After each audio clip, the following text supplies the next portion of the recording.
Aleluia, glória a Deus, louvado seja o nome do Senhor, que nos dá esse privilégio de mais uma vez podermos estar dando início a essa live e agradecer ao Senhor por mais um dia, mais a sua misericórdia que é derramada sobre as nossas vidas.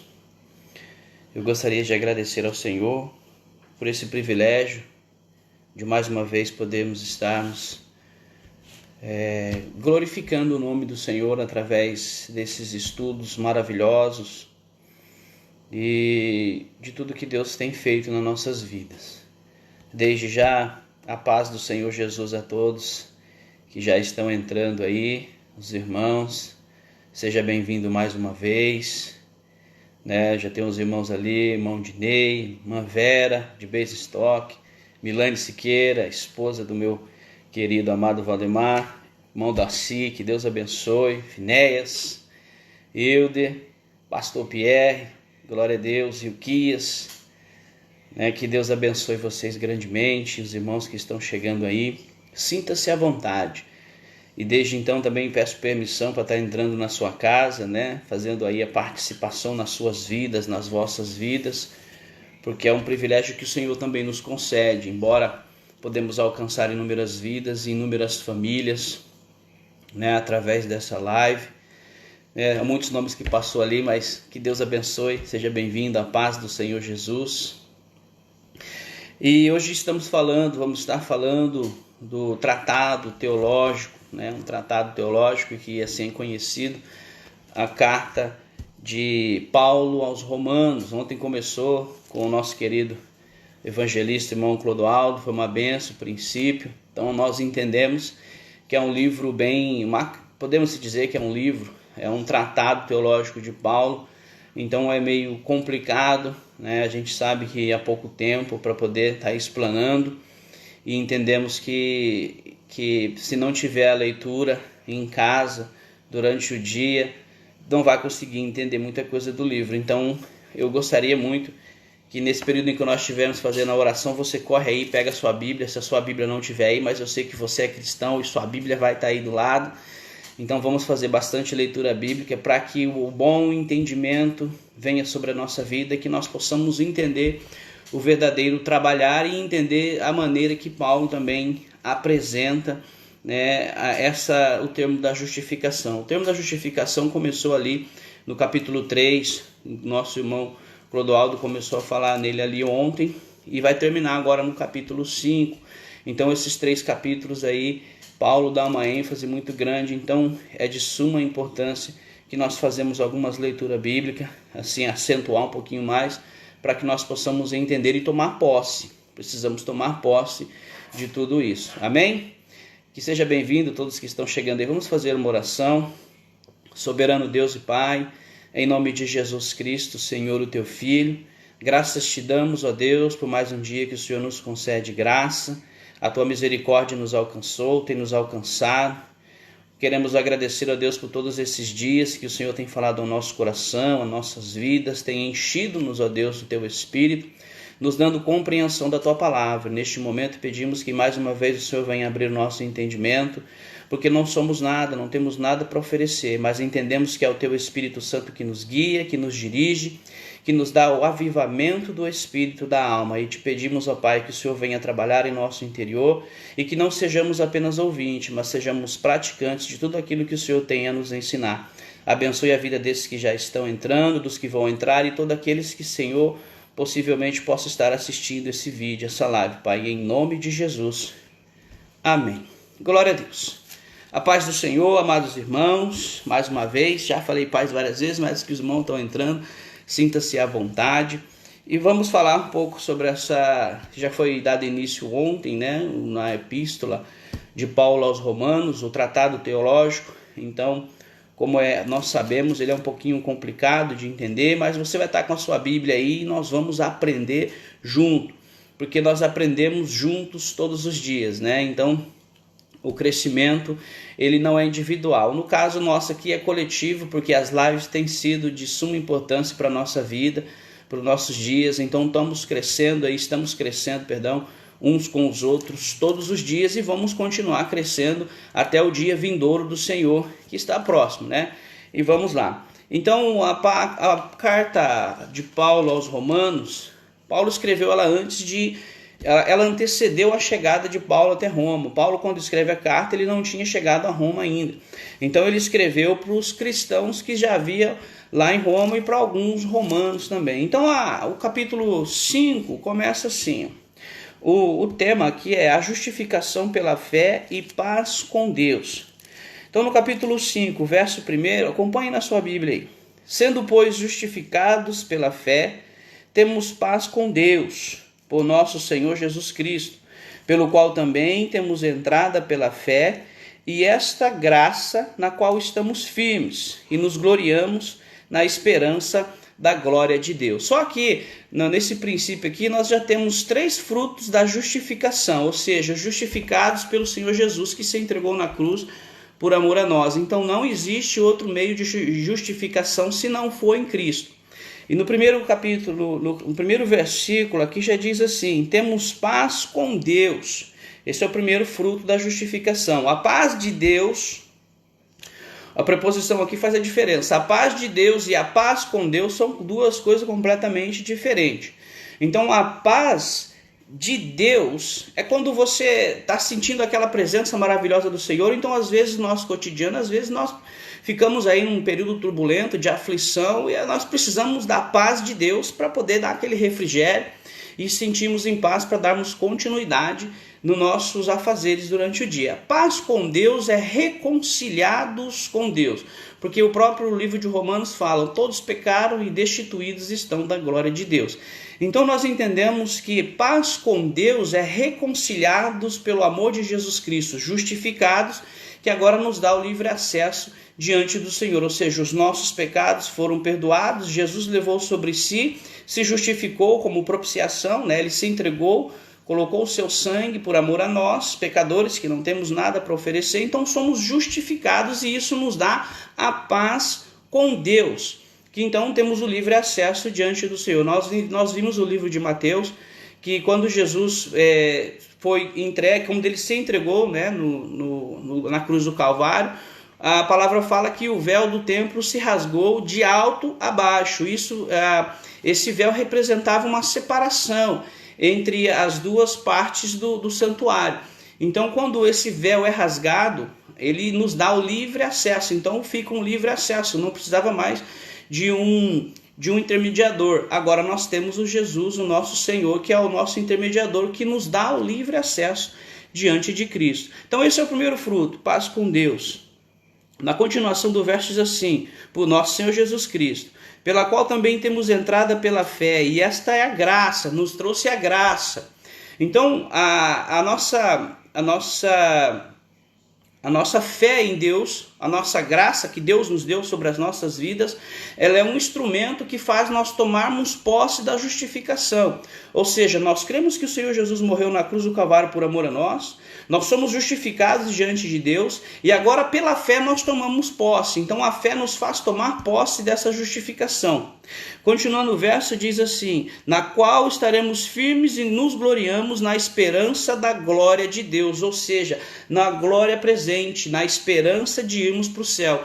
Então esses 3 frutos que nós podemos dizer assim: a paz com Deus, né, a graça pela fé, tomamos posse da graça pela fé e gloriamos nos vindouros, gloriamos na ressurreição de Cristo através da glória que ele será apresentado assim que nós fomos assuntos ao céu. Então, continuando aqui no capítulo 5, verso 3, diz assim: e não somente isso, mas também nos gloriamos nas tribulações, sabendo que a tribulação produz paciência, e a paciência a experiência, e a experiência a esperança. A esperança não traz confusão, porquanto o amor de Deus está derramado em nossos corações pelo Espírito Santo que nos foi dado. O que isso quer dizer? Quer dizer então que agora que eu tenho a paz em Deus, né, eu tenho paz em Deus, sou co-participante da graça e estou esperando o dia glorioso do Senhor, eu não terei mais tribulação? Paulo está relacionando isso que sim, teremos sim tribulações. Teremos sim porque a tribulação ela faz com que nós venhamos crescer dias após dias no nosso desenvolvimento do nosso caráter cristão. Então, se não tem tribulação, se não tem prova, não tem perseverança, então nós viveremos a vida de qualquer maneira. Então, Paulo ele está separando aqui, a partir dos capítulos 5, em duas classes de pessoas. Aqueles que vivem segundo a carne e aqueles que vivem segundo o Espírito. Então, viver segundo o Espírito faz com que nós venhamos subjugar, ser subjugados pelas aflições todos os dias, faz com que nós venhamos a entender que agora nós somos justificados pelo Senhor Jesus, mas não estamos isentos das aflições, não estamos isentos de motivos ou de ações de perseverança na qual nós precisamos orar, perseverar, para que o fruto da justificação venha agir em nossa vida. Então nós somos guardados, estamos em paz com Deus, mas precisamos todos os dias ter esse tipo de luta, que é uma luta espiritual entre a carne e o Espírito todos os dias. Paulo vai falar isso mais à frente. Vamos correr porque é de suma importância que nós fazemos alguma leitura, e o livro de Romanos ele é muito interessante que nós venhamos a entender, não de uma profundidade, porque se for falar do livro de Romanos aqui, capítulo por capítulo, eu te digo que nós falaríamos, assim como o pastor Pierre fala, 4 horas por capítulo, e mesmo assim não se vai ter um entendimento, porque ao longo desses anos, historiadores, estudiosos, acadêmicos, eles se debatem em cima desse livro, e mesmo assim tem coisas ainda que precisa ser falado. Então quem somos nós para poder falar alguma coisa? O importante é que nós venhamos tirar o núcleo principal para o nosso cotidiano de vida todos os dias. Vamos lá, vamos ali no versículo 8, no próprio capítulo 5. Mas Deus prova o seu amor para conosco em que Cristo morreu por nós, sendo nós ainda pecadores. Então, antes mesmo da fundação do mundo, o próprio Deus já tinha a intenção de enviar o seu Filho amado por amor a nós, e todo aquele que nele crê será salvo. Então, nós somos pecadores. Deus os enviou nessa propiciação, nesse ato de justificação, nos faz agora ser coerdeiros do reino, juntamente com Jesus Cristo. Então tudo que Jesus fez é mérito dele. Nós não somos nada, não há nada que nós possamos fazer para que venha a ser justificado. Não é porque a nossa bondade, ou por ser um cristão, ou por fazer as coisas de acordo com o que a lei dos homens pede, ou ler, ou orar, não. Nós fomos justificados por mérito de Jesus Cristo, e nós tomamos posse dessa justificação diante de Deus pela nossa fé, por crer que Ele é o Senhor e Salvador. Vamos mais um pouquinho à frente. No versículo 11 diz assim: e não somente isso, mas também nós gloriamos em Deus por nosso Senhor Jesus Cristo, pelo qual agora alcançamos reconciliação. Então Deus, o próprio Cristo nos reconciliou diante de Deus, que foi o que foi falado no princípio. Então nós somos agora reconciliados diante de Deus. Vamos um pouquinho mais à frente, aqui no verso 15 do próprio capítulo 5, diz assim: mas não é assim o dom gratuito com ofensa, porque se pela ofensa de um homem morreram muitos, muito mais a graça de Deus e o dom pela graça que é de um só homem. Aqui ele está se referindo ao nosso pai carnal, Adão, do decorrer da história, que nós sabemos, Adão pecou, e aí nós herdamos essa natureza pecaminosa.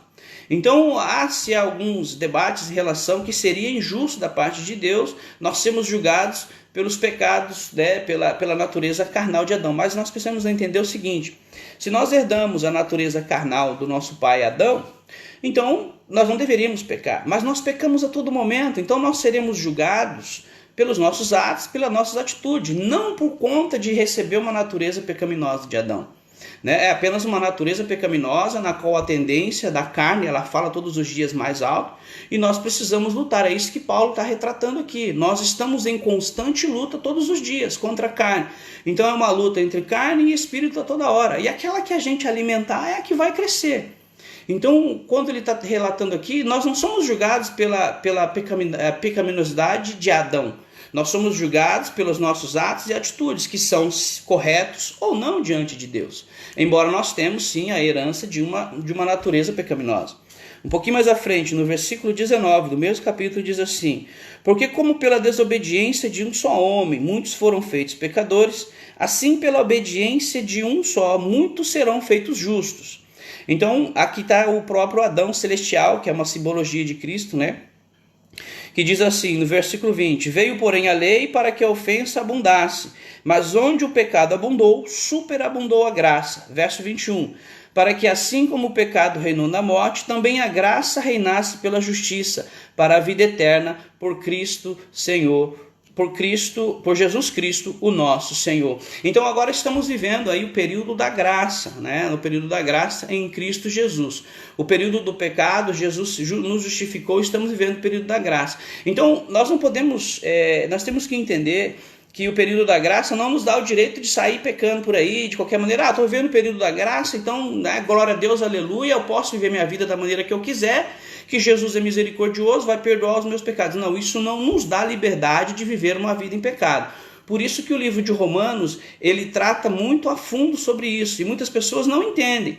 Então é de suma importância que nós fazemos essa leitura para podermos entender. Vivemos o período da graça, mas não temos a liberdade de sair pecando ou vivendo uma vida de qualquer maneira, achando que, porque eu estou no período da graça, não tem problema algum. Então, uma vez salvo, salvo para sempre? Não, não é assim. Nós precisamos conquistar a nossa salvação todos os dias. O que nós fizemos ontem ficou ontem, o que fizemos antes de ontem ficou antes de ontem, o que nós estamos fazendo agora vai ficar até o presente momento, amanhã é outro dia, pertence a Deus, não sabemos o que possa ser.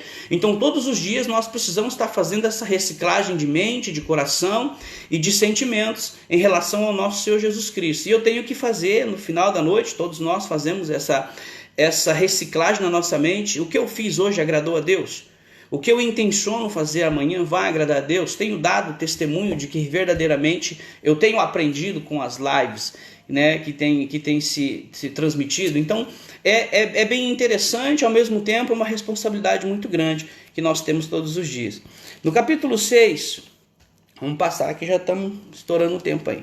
No capítulo 6 diz assim, verso 1: que diremos, pois? Permanecemos no pecado para que a graça seja mais abundante? É uma resposta. De modo nenhum, Paulo diz.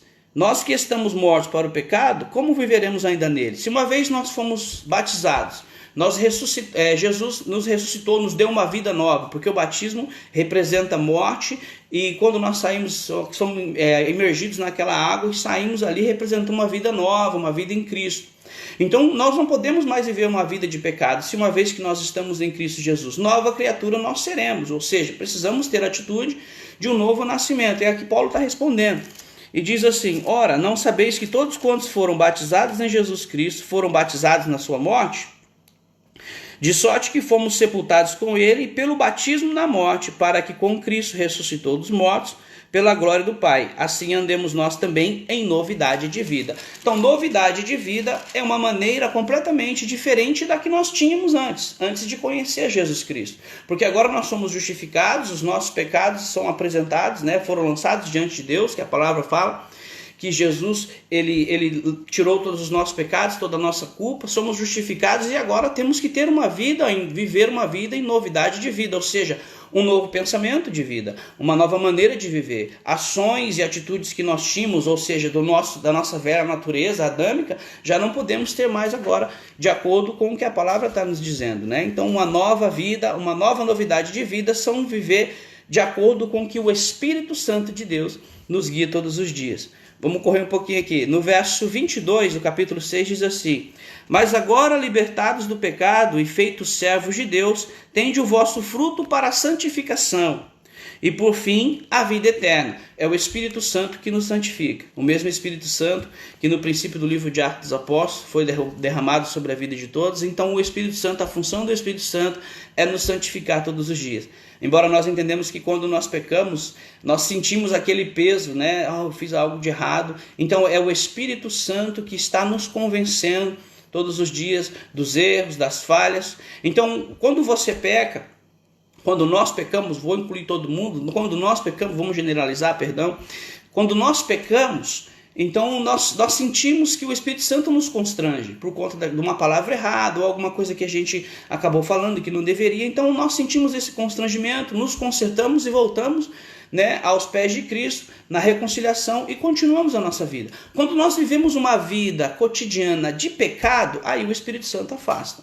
Porque daí não há convencimento dos nossos erros. Então o Espírito Santo vai se afastando. Quanto mais a gente leva um caminho afastado de Deus, mais Deus se afasta da gente. Não é que Deus se afasta, é que nós estamos afastando cada vez mais da presença do Senhor. Então não, o Espírito Santo já não age com afinco, como se nós tivéssemos errado ou falado algo que não deveria, até mesmo pecado, porque todos pecaram e destituídos e tal. Então não está dizendo, a palavra está dizendo que nós somos, né, nós somos pecadores, mas não podemos usar isso como desculpa para que podemos viver uma vida de pecado e de iniquidade. Vamos continuar. Vamos para o capítulo 7, não vai dar tempo. No capítulo 7, verso 4, diz assim: assim, meus irmãos, vós estáis mortos para a lei do pecado de Cristo, para a lei pelo corpo de Cristo, para que sejais douto naquele que ressuscitou dentre os mortos, a fim de que demos frutos para Deus. Ele menciona aqui sobre a lei, porque o Paulo está mencionando nesse capítulo aqui que a lei não tem mais, porque segundo a tradição judaica, eles seguiam as leis, os 10 mandamentos que Deus deu no Monte Sinai para Moisés. Então eles acreditavam que a lei, ao seguir os preceitos da lei, levariam ele a uma justificação diante de Deus. Agora aqui com a lei da graça, isso foi quebrado. Então Jesus agora é a lei que nós temos, basicamente assim, a lei que nós temos que seguir, ou seja, segundo o que Jesus nos ensina, o que Jesus nos traz, através do teu Espírito Santo que nos guia, nós vivemos a lei da graça agora. Então a lei do pecado, que é sobre a lei dos judeus, foi quebrada em Cristo Jesus, vivemos o período da graça. E aqui ele está dizendo, no verso 5, porque quando estávamos na carne, as paixões dos pecados que são pela lei operavam em nossos membros para que deram fruto para a morte. Ou seja, Jesus nos resgatou da morte. Jesus nos tirou de uma vida de escravidão, de uma vida de devassidão, de iniquidade, e agora ele está nos transportando para uma nova vida. Por isso que fala que nós, no Espírito Santo, precisamos viver em novidade de vida. Aquilo que nós fazíamos tem que deixar de lado, ficou para trás. E no verso 6 diz assim: mas agora estamos livres da lei, pois morremos para aquilo que estávamos retido, para que servimos em novidade de espírito e não na velhice da letra, ou seja, na lei. Então, na verdade, eles escreviam para os judeus romanos aqui, né? Mas nós tomamos posse também, que agora nós vivemos o período da graça em Cristo Jesus. No verso 7 diz assim: que diremos, pois? A lei é o pecado? De modo nenhum. Mas eu não conheci o pecado senão pela lei, porque não conheceria a concupiscência se a lei não me dissesse, não cobiçais. Eles perguntam, então o que está certo? A lei ou a graça? Mas a lei, ela veio para poder dizer para nós o que é certo e o que é errado. Se está dizendo, porque no princípio, até antes de Moisés, antes de Deus dar a lei, havia morte, já havia tudo. Então todos os tipos de morte, suicídio já haveria. Só que quando Deus deu a lei veio para nos instruir o que você pode fazer, o que você não pode fazer. Até nos dias de hoje. Está dizendo, tem um semáforo ali, se você passar no sinal vermelho, é contra a lei, você vai tomar multa. Então, está dizendo, então a lei veio para nos corrigir, a ensinar-nos o que nós podemos e o que nós não podemos fazer. Então, eles estão perguntando, no período, agora porque nós vivemos, vamos voltar na graça de novo, agora porque nós vivemos um período da graça, eu posso dirigir de qualquer maneira, eu posso passar no sinal vermelho, porque eu sou crente, eu sou justificado diante de Deus, sou filho de Deus, sou filho do dono de tudo aqui, eu posso viver e fazer o que eu quiser e ninguém vai falar nada. Não, muito pelo contrário, é o que ele está dizendo aqui. A lei veio para dizer, e a lei está regrando o mundo hoje, porque todas as leis do mundo hoje foi tirada da Bíblia. Então a lei veio para regrar, para dizer o que você pode e o que você não pode, o que nós podemos e o que não podemos fazer. Então é o que está dizendo aqui, ó. No verso 9, eu, no algum tempo, vivia sem lei, mas vindo o mandamento, reviveu o pecado e eu morri. Então, no verso 10, e o mandamento de que era para a vida, achei que era-me para a morte, porque o pecado, tomando ocasião pelo mandamento, me enganou e ele me matou. Então agora quando nós transgredimos as leis, o pecado entra, porque transgressão de uma lei é pecado. Então é onde ele tá se referindo. Então toda transgressão é um pecado. No verso 14 diz assim, porque bem sabemos que a lei é espiritual, mas eu sou carnal. Agora é a lei da graça. Vendido sobre o pecado. Porque o que eu faço não aprovo, pois o que quero, isso não faço. Mas o que aborreço, isso faço. E se eu faço o que não quero, consisto com a lei que é boa. de maneira que agora já não sou eu que faço isso, mas o pecado que habita em mim. Porque se eu sei que em mim, isso é, na minha carne, não habita bem algum, e com efeito o querer estar em mim, mas eu não consigo realizar o bem. Então o Paulo está retratando aqui, mais uma vez, essa luta que nós temos, porque às vezes a gente quer fazer o bem e não fazemos. Então a nossa carne nos impulsiona a fazer aquilo que é errado a todo momento, a toda hora somos pressionados. É como se nós estivéssemos diante de uma parede e a pressão estivesse sobre as nossas vidas. Essa pressão do pecado, a opressão maligna, ela está nos pressionando todos os dias para nós fazermos aquilo que é errado. Então o Paulo está dizendo, porque bem sabemos que a lei é espiritual, mas eu sou carnal. A graça é espiritual, mas nós somos carnais. Então essa é a divisão que Paulo traz também no capítulo 6, a divisão entre homens e mulheres, ou seja, servos carnais e servos espirituais, ou seja, aquele que vive de acordo com a lei espiritual ou com a lei carnal. Então é uma opção que ele está trazendo aqui, né? Ou você vive assim, ou você vive desse jeito. Se você viver de acordo com a lei da graça, vai ser assim. Se você viver de acordo com a lei da carne, vai ser dessa maneira. Então Paulo pega muito pesado. Esse capítulo 5, 6, 7 e 8 é o núcleo de todo o livro de Romanos, a epístola de Romanos. Não que os outros não sejam importantes, mas ele pega bem pesado aqui. Vamos continuar, não dá tempo. No 25. Dou graças a Deus por nosso Senhor Jesus Cristo, nosso Senhor, assim que eu mesmo com o entendimento sirvo a lei de Deus, mas com a carne a lei do pecado. Então aí é onde nós precisamos vigiar, né? Como colocou ali a Ana. Vigiemos e oremos a todo tempo. Então nós precisamos vigiar e orar a todo momento, a toda hora, porque o inimigo anda ao nosso redor buscando quem possa estragar. E ele usa esses atributos aí na carne. Às vezes a gente, em uma condição durante o dia, pode perder a paciência ou falar o que não deveria.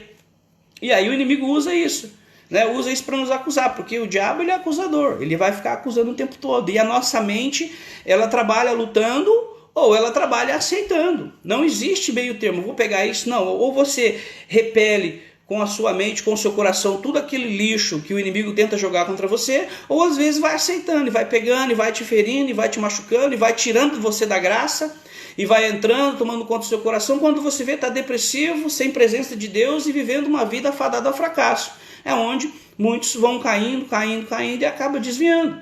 Então essa é um veneno que o inimigo lança sobre a vida de todos nós. Vamos para o capítulo 8. A nova vida debaixo da graça. Diz assim, portanto agora já, né, depois que aceitarmos o Senhor Jesus, tem que prestar atenção nesse versículo aqui, que tem algumas versões da Bíblia que ele não tem completo, tá? Estava olhando, eu já vi isso antes, já sabia. Então na minha, ela é a tradução revisada, mas tem algumas versões que se os irmãos tiverem essa versão, aí dá um joinha aí. Eu vou ler primeiro. Portanto agora nenhuma condenação há para os que estão em Cristo Jesus. Tem algumas versões que é até aí. Mas a continuação é assim, que não andam segundo a carne, mas segundo o Espírito. Se algum dos irmãos tiver essa versão, e dá um joinha aí. Portanto, nenhuma condenação há para os que estão em Cristo Jesus, vírgula. Aí diz assim, que não andam segundo a carne. Então não é o fato de hoje eu aceitar Jesus, agora não tem condenação nenhuma sobre a minha vida, está tudo maravilha. Não, mas está dizendo assim, que não andam segundo a carne, mas segundo o Espírito. Porque no verso 2, porque a lei do Espírito de vida em Cristo Jesus me livrou da lei do pecado e da morte. Portanto, o que era impossível à lei, visto como estava enferma pela carne, Deus enviando o seu Filho, em semelhança de carne do pecado, pelo pecado, condenou o pecado da carne, nova vida. Mas para que a justiça da lei se cumprisse em nós, que não andamos segundo a carne, mas segundo o Espírito, porque os que são segundo a carne inclinam-se para as coisas da carne, mas os que são segundo o Espírito para as coisas do Espírito. Então está dizendo que, né, quando nós aceitamos o Senhor Jesus, nós precisamos viver segundo o Espírito. Essa é uma regra, né, que o Paulo traz aqui, a lei do Espírito de vida, ou seja, guiados pelo Espírito Santo, a todo momento, a toda hora, em pensamentos, sentimentos, e mesmo quando a gente erra, como eu disse ao princípio, né, ou fala algo que não deveria, o próprio Espírito vem e constrange e faz nos redimir, pedir perdão, né, nos reconciliar de novo, mesmo que seja com alguém, com um familiar ou com a outra pessoa, e faz nos transformar de glória em glória, né? A cada dia nós vivemos coisas diferentes, aprendemos coisas todos os dias, e essa é a maneira que Deus tem de trabalhar no nosso interior. No verso, vamos ler o verso 4, aqui, 4. Porque a inclinação da carne é a morte, mas a inclinação do espírito é vida e paz. Então Paulo retrata aqui os dois lados de uma vida, ou pela graça ou pela carne, ou pelo espírito no caso, né? Pelo espírito ou pela carne. Verso 8, perdão. Portanto, os que estão na carne não podem agradar a Deus, né? Vós, porém, não estáis na carne, mas no espírito. E aqui ele fala assim: se é que o Espírito de Deus habita em vós. Mas se alguém não tem o Espírito de Deus, esse tal não é dele. Então a palavra, algumas reflexões e alguns debates em relação a isso, porque eles falam, mas se a pessoa desviou, então ela não tinha o Espírito de Deus, então na verdade ela não aceitou ou não viveu de acordo com o que deveria. Embora, né, o inimigo anda ao redor, então aconteceu do inimigo tentar tirar, como a parábola do semeador, né? Então às vezes acontece da pessoa desviar e levantar-se, mas a pessoa agora desviou, então não era crente. Não é bem assim, né? A gente entende que o inimigo trabalha, ou às vezes não teve a verdadeira aceitação, porque vamos esclarecer, porque é assim, funciona da seguinte maneira: tem a aceitação, eu aceito Jesus como Senhor e Salvador, mas eu preciso me entregar de coração. Porque eu posso ir lá na frente, fazer, né, eu aceitei o Senhor Jesus, mas no Jesus eu não quero que toque aqui, Jesus eu não quero que toque ali. Então não tem aquela aceitação de corpo, alma e espírito verdadeiramente. Então não tem como Jesus trabalhar, porque Jesus é educado. Ele só entra até onde a gente deixa. Então aí tem isso, acontece, né, de muitas pessoas desviarem do caminho e cair pelo caminho ou se enfraquecer. Então, às vezes nós aceitamos o Senhor, deixamos o Espírito trabalhar, aí a gente se fortalece. E quando a gente trupicar ou cair, Jesus vem com o seu Espírito, nos dá refrigério, usa alguém para nos levantar, para nos dar fortalecimento. Então, isso acontece na nossa vida todos os dias. Ninguém está isento de pecar, todos nós estamos. Mas a diferença é que como nós lidamos com isso. Continuando, vamos lá para o mesmo capítulo 8, verso 11. E se o Espírito daquele que dos mortos ressuscitou a Jesus habita em vós, aquele que dos mortos ressuscitou Jesus Cristo também vivificará o vosso corpo mortal pelo Espírito que em vós habita. Então, se acaso, né, não tem nem que falar muito nisso, né, já falei bastante, mas é bem isso. Então, se nós cremos, né, que o Espírito Santo, que ressuscitou Jesus dentre os mortos, é o mesmo que habita em nós, ele nos vivifica todos os dias, ele nos traz ao nosso entendimento que nós somos dependentes do Espírito Santo a todo momento, a toda hora, a todo dia. Então não tem como nós não sermos dependentes desse Espírito que nos traz vida. 14. Porque todos os que são guiados pelo Espírito de Deus, esses são filhos de Deus. Porque não recebeste o espírito de escravidão, para outra vez estar em temor, mas recebeste o espírito de adoção de filhos, pelo qual clamamos, Abba, Pai. O mesmo Espírito testifica o nosso espírito que somos filhos de Deus, co-herdeiros. E se nós somos filhos, somos logo herdeiros, também herdeiros de Deus e co-herdeiros em Cristo Jesus. Se é que certo com que ele padecemos, com ele também seremos glorificados. Então padecer pelo amor de Jesus compensa, vale a pena. Aqui Paulo está dizendo aqui no mesmo capítulo, verso 18 assim: porque para mim tenho por certo as aflições deste tempo presente, não são para comparar com a glória em que nós está a ser revelada. Então, vou repetir de novo. Porque a mim tenho por certo que as aflições deste tempo presente não são para comparar com a glória que em nós há de ser revelada. Então Paulo está dizendo, as aflições que nós vamos passar por ser servos de Cristo, os problemas que nós vamos passar guiado pelo Espírito Santo, porque Ele estará conosco todos os dias, Ele nunca nos abandona. Ele está dizendo assim, não há como comparar na glória que é de vir. Né? Paulo, como foi falado, o pastor Pierre falou da Paulo, né? A irmã também, diaconisa também falou, né? Falou de Paulo. Então Paulo sofreu bastante. E agora ele está dizendo, as aflições que nós passarmos, eu e você passarmos aqui, não se compara com o que há de vir. Tudo aquilo que nós vivemos, né, não vai se comparar, as aflições, os problemas, as dificuldades, isso não se compara com o que Jesus fez na cruz do Calvário, porque nós não temos como pagar esse sacrifício de amor de Jesus, porque ele nos amou primeiro antes mesmo de nós escolhermos Jesus, antes mesmo de nós intencionar ou saber quem era Jesus, ele já nos escolheu, antes mesmo de nós pensarmos, vou para a igreja, vou me converter, Jesus já nos amou. Então nós não temos como pagar, não há nenhum tipo de aflição que pode fazer com que nós paguemos o sacrifício de Jesus na cruz do Calvário. No verso 26 diz assim, e da mesma maneira também o Espírito ajuda as nossas fraquezas, porque não sabemos o que havemos de pedir como convém, mas o Espírito Santo intercede por nós com gemidos inexprimíveis, aqueles que não conseguem ser traduzidos pela nossa língua. Então isso acontece com o cristão, geralmente acontece quando nós estamos em oração, no êxtase da oração, e nós começamos ali com gemidos inexprimíveis, geralmente acontece, né, com todos nós, já passamos por experiências assim, e o Espírito Santo que habita em nós, ele eleva as nossas orações diante do trono da glória.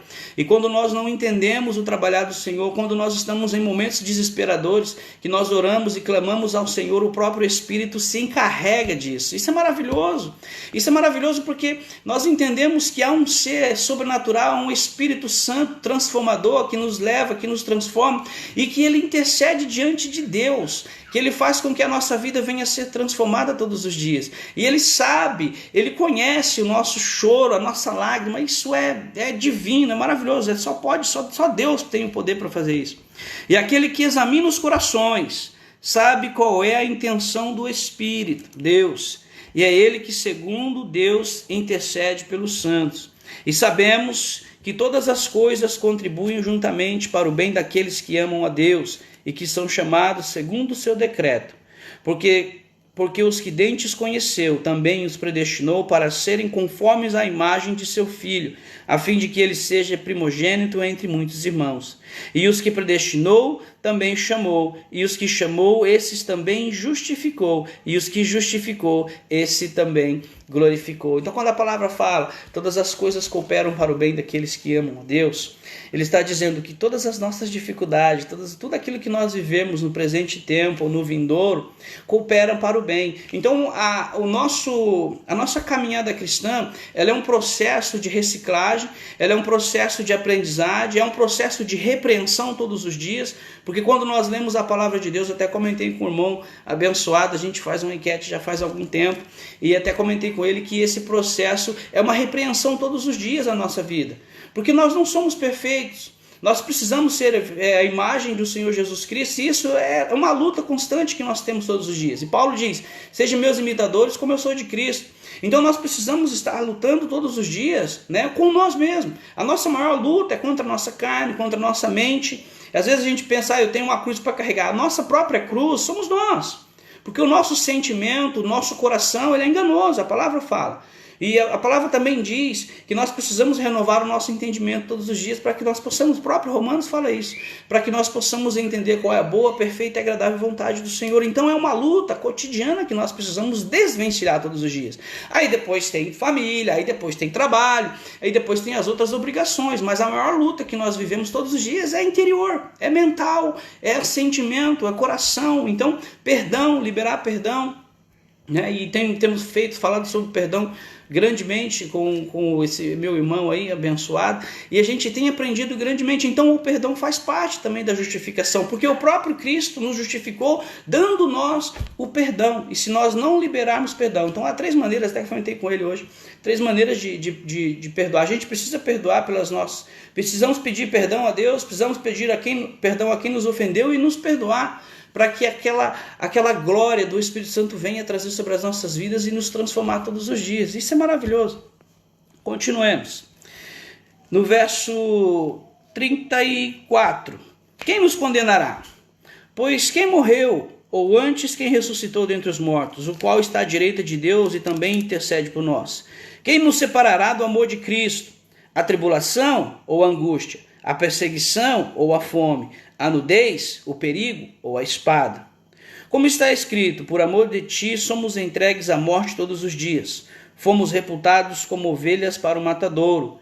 Mas em todas essas coisas somos mais que vencedores, porque aquele que nos amou, porque estou certo de que nem a morte, nem a vida, nem os anjos, nem os principados, nem as potestades, nem o presente, nem o porvir, nem a altura, nem profundidade, nem alguma outra criatura nos poderá separar do amor de Deus que está em Cristo Jesus, o nosso Senhor. Não há nada que possa nos separar do amor de Deus. A única coisa que pode nos separar do amor de Deus é a nossa atitude. A única coisa que pode nos separar do amor de Cristo que está em Cristo Jesus é não aceitá-lo como Senhor e Salvador. A única coisa que pode nos separar é eu abandonar a Cristo, eu abandonar todo esse entendimento, tudo aquilo que o Senhor tem nos dado todos os dias, tudo aquilo que nós aprendemos e falar, não, eu não quero. Eu quero viver a vida à minha maneira, eu quero viver as coisas do mundo, porque eu tenho muitas coisas para fazer, tenho fazenda, tenho barco, tenho navio, eu tenho isso, eu não quero saber de Jesus. Então a única coisa que pode nos separar, mesmo assim, Deus ainda nos ama. Mesmo assim, Deus continua nos amando, porque Ele amou o mundo de tal maneira, ou seja, Ele amou a todos de tal maneira que entregou o seu Filho amado. Jesus Cristo morreu por amor a todos, mas só vai ser salvo aqueles que aceitam o seu sacrifício na cruz do Calvário. E pela fé nós tomamos posse da justificação que encontra em Cristo Jesus. Essa é a única maneira que nos separa de Cristo, é não aceitar o seu sacrifício e viver a vida da maneira devassa que nós quisermos. Mas como eu e você, nós temos essa convicção de que o Senhor Jesus é nosso Senhor e Salvador, nada pode nos separar do amor de Deus que se encontra em Cristo Jesus. Vamos continuar, vamos no capítulo 9, não vai dar tempo, já falei bastante. Vamos ver quanto tempo ali, não vai mostrar, mas tudo bem. No capítulo 9 diz assim, no verso 19: Dir-me-eis então, por que se queixa ele ainda? Por quanto queres que resiste a sua vontade? Mas, ó homem, quem és tu, a Deus que replicas? Porventura a coisa formada dirá ao quem formou, para que me disseste assim? Ou que o oleiro pode sobre o barro, para dar a mesma massa e fazer o vaso para a honra e outro para a desonra. Eles estão questionando, Paulo está trazendo ao questionamento aqui o seguinte, a murmuração sobre Deus. Por quê? Porque a vida é assim, porque é assim, mas ele está dizendo, o oleiro tem autoridade sobre o barro. O Criador tem autoridade sobre a minha e sobre a sua vida. E ele pode usar-nos da maneira que lhe apraz, do jeito que ele quiser. E aqui é o que está dizendo no verso 25, diz assim, como também diz Oséias. E aqui ele está relacionando com o povo judeu. Vou ler o verso 22. E que direis se Deus, querendo mostrar a sua ira, dá a conhecer o seu poder? Suportou com muita paciência os vasos de ira preparados para a perdição, para que também desse a conhecer as riquezas da sua glória nos vasos de misericórdia, que a glória já dantes preparou. Aqui ele está relacionando o povo judeu que é o povo escolhido. Mas aqui ele tem uma revelação a revelação de Oséias que diz assim, no verso 25, como também diz Oséias, chamei meu povo ao que não era meu povo, chamei e amada, e que não era minha amada, e sucederá que no lugar em que lhes foi dito, vós não sois meu povo, aí serão chamados filhos de Deus. Essa aqui foi a oportunidade que Paulo viu, sobre os gentios, que somos nós. Então Deus nos faz cordeiros através dessa mensagem também, dessa revelação que Deus deu a Oséias. Chamarei um povo que não são meu povo, mas que serão considerados povo de Deus. É quando Paulo fala dos gentios. Paulo é conhecido como o apóstolo dos gentios, e que somos nós. Somos essa remanescente da profecia de Oséias aqui sobre as nossas vidas. Vamos continuar, capítulo 10 para terminar, vou encerrar já. Diz assim, vamos lá, acompanha a leitura comigo. Mas que diz a palavra, no verso 8, mas que diz, a palavra está junto de ti, na tua boca e no teu coração. Essa é a palavra de fé que pregamos, a saber, se com tua boca confessares o Senhor Jesus, e em teu coração creres que Deus o ressuscitou dentre os mortos, serás salvo. Visto que com o coração se crê para a justiça e com a boca se faz confissão para a salvação. Porque a Escritura diz, todo aquele que nele crê não será confundido.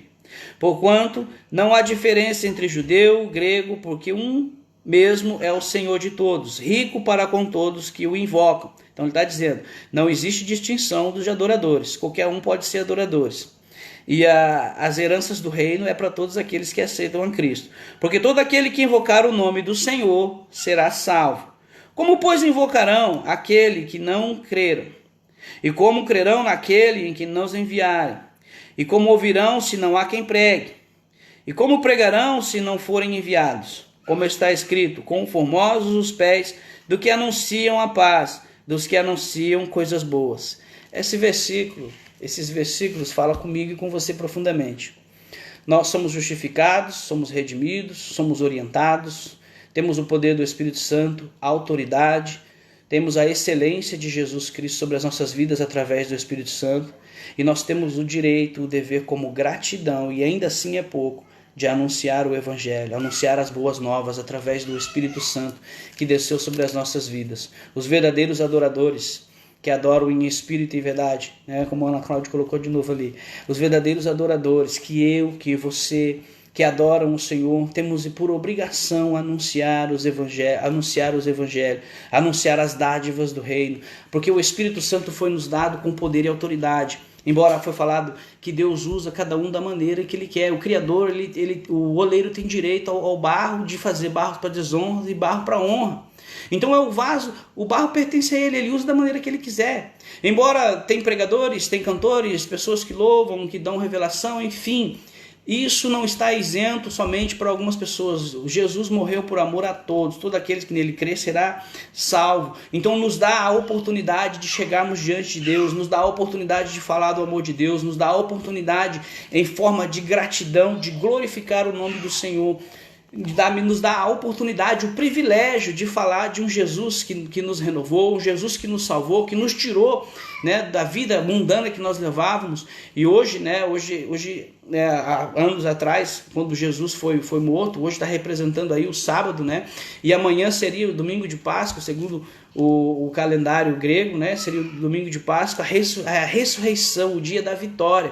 Jesus se entregou na sexta-feira, né? E na sexta-feira ele passou o sábado, no domingo ele ressuscitou. O domingo foi o dia da nossa vitória em Cristo Jesus. O domingo foi o dia na qual o Senhor nos deu esse privilégio de podermos estar aqui, quantos anos depois, falando desse amor, e vamos continuar falando, porque as novas gerações vão vir e vamos continuar ministrando essa palavra poderosa que é o Evangelho, que é o Espírito Santo que nos impulsiona, é o Espírito Santo que com gemidos inexprimíveis traduz a Deus nas nossas fraquezas, porque a palavra fala que o poder de Deus opera na nossa fraqueza. Então quando nós nos sentimos fracos, Deus está trabalhando na nossa vida.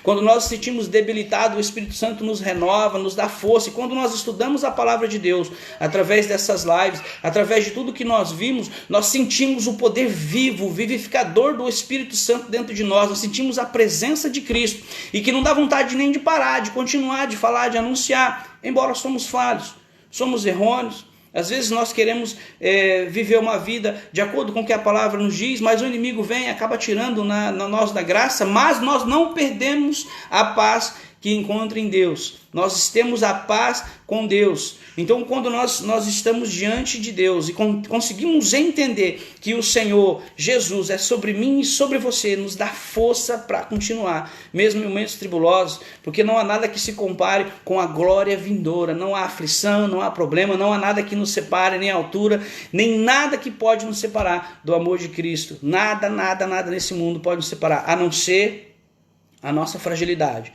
a não ser o nosso acovardamento, a não ser a nossa maneira oposta à palavra de Deus. Já vou terminar.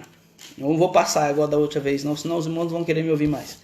E aí no verso 17 diz assim: de sorte, pega essa aí, dá glória, de sorte que a fé vem pelo ouvir, e ouvir a palavra de Deus. Continue ouvindo, continue glorificando, continue falando, continue anunciando, continue louvando. Deixa Deus te usar da maneira, do seu jeito. Se você louva, se você não louva, se você prega, se você canta, se você pula, sapateia, vira piruleta, glorifique o nome do Senhor, porque não há nada que nós façamos de bom nesse mundo que vai pagar o sacrifício vivo na cruz do Calvário por amor a Deus, por amor a nós.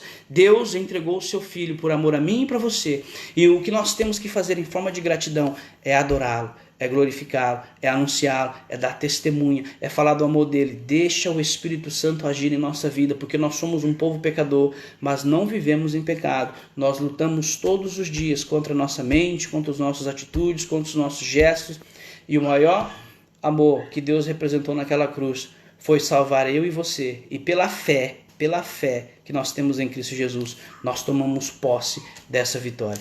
Que Deus te abençoe, não vou prolongar, vou ficar por aqui, tá? Que Deus possa te abençoar grandemente e honrar você em tudo. Que essas palavras de todas as lives que tem falado, eu sei que Deus tem falado de maneiras diferentes, maneiras grandiosas, através dos irmãos. Tome posse, ouça de novo, glorifique o Senhor. Se você quiser sentir, dar testemunho, coloque o seu testemunho aí, escreve o seu testemunho nas lives, ou manda mensagem, fala do que Deus tem feito na sua vida, porque nós cremos que um pastor Pierre fala, nós estamos vivendo um novo tempo. E nós não somos nada, irmãos. Nós estamos aprendendo todos os dias uns com os outros. Provérbios fala que o ferro se afia com o ferro. Então nós crescemos, nós tropicamos, nós nos levantamos, nós continuamos, nós paramos, nós sentimos fracos, fraquezas, sentimos o poder de Deus. Às vezes nós temos dificuldades. Então todos nós estamos iguais diante do Senhor. Mas uma coisa nós temos que entender. Nós precisamos nos fortalecer no poder do céu. Nós precisamos olhar para Jesus, autor e consumador da nossa fé. Em Hebreus 12:2 fala isso, autor e consumador da nossa fé. Quando nós olhamos para Jesus, não há nada que possa nos parar. Não há dificuldade, não há nada que pode nos separar do amor de Deus que está em Cristo Jesus. Que Deus abençoe sua vida.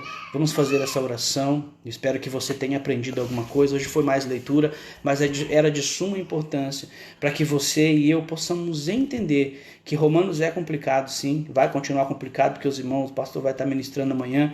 Então é complicado. Mas o que você tem que entender é deixe o Espírito Santo trabalhar na sua vida, porque você foi justificado. E o Senhor se entregou por amor a mim e você, independente se nós somos pecadores, se nós éramos, independente da nossa condição, do nosso status, Ele nos amou primeiro. Amém? Vamos orar. Pai, graças te dou, Senhor, em nome de Jesus, pela tua imensa bondade, por este momento maravilhoso, Senhor, que o Senhor nos concede nessa hora. E te pedimos, Senhor, que o Senhor venha trabalhar no interior dos teus servos, das tuas servas, que tem passado, Senhor, neste mundo aflições, dificuldades, mas tudo isso, Senhor, é para nos caracterizar ainda mais na fé, é para trazer, Senhor, ainda mais perto, Senhor, a nossa vida, a nossa devoção diante de Ti. Abençoe, Senhor, a esses que estão passando por dificuldades. Pai, te pedimos que o Senhor venha visitar os que estão enfermos, Senhor, venha visitar os familiares, esses que estão intercedendo pelos familiares, que o Senhor venha salvar, que o Senhor venha trazer de volta. Pai, eu te pedimos, ó Deus, pela vida dessas pessoas que estão lutando contra essa epidemia, Senhor, que o Senhor esteja os guardando, livrando de todo mal. Abençoe, Senhor, os médicos que estão cuidando, Senhor, de tudo isso. Abençoe os governantes, ó Deus, que eles tomem as decisões certas, para que nós não venhamos nos envolver, porque a tua palavra diz que nós precisamos orar pelos nossos governantes, orar pelos enfermos, orar por aqueles que estão fracos na fé, carregar as cargas uns dos outros. Essa é a nossa finalidade. Te pedimos que o Senhor venha fortalecer todos esses que assistiram essa live, todos esses que estão assistindo, que estão acompanhando, e que o Senhor os abençoe grandemente, poderosamente. E se porventura um deles, ó Pai, algum deles ainda não aceitou o Senhor como o Senhor e Salvador da tua vida, que o Senhor venha tocá-lo, que venha, Senhor, constrangê-lo, e que ele assim o faça, para que ele possa também, Senhor, aproveitar desse gozo, dessa maravilha que o Senhor tem dado às nossas vidas. Em nome de Jesus, que o Senhor os abençoe grandemente. Que Deus abençoe cada um grandemente. E eu finalizo por aqui, tá bom? Que o grande amor de Deus, a graça de nosso Senhor e Salvador e as consolações do Espírito Santo seja sobre a vida de todos. Em nome de Jesus. Amém. Que Deus abençoe. Tenha um resto aí de sábado abençoado. Aproveita o dia, aproveita a noite, né? O dia lá no Brasil. Aproveite, reflita, assista o áudio de novo, procure na palavra, procure relacionar com o que a palavra está dizendo. Não fique só no áudio, vai procurar, vai estudar, e que Deus te abençoe grandemente. E você que vai trabalhar, né, no Brasil, porque aqui está todo mundo parado, mas que Deus esteja contigo e que o Espírito Santo te acompanhe, te guie. Em nome de Jesus. Um abraço. Que Deus abençoe.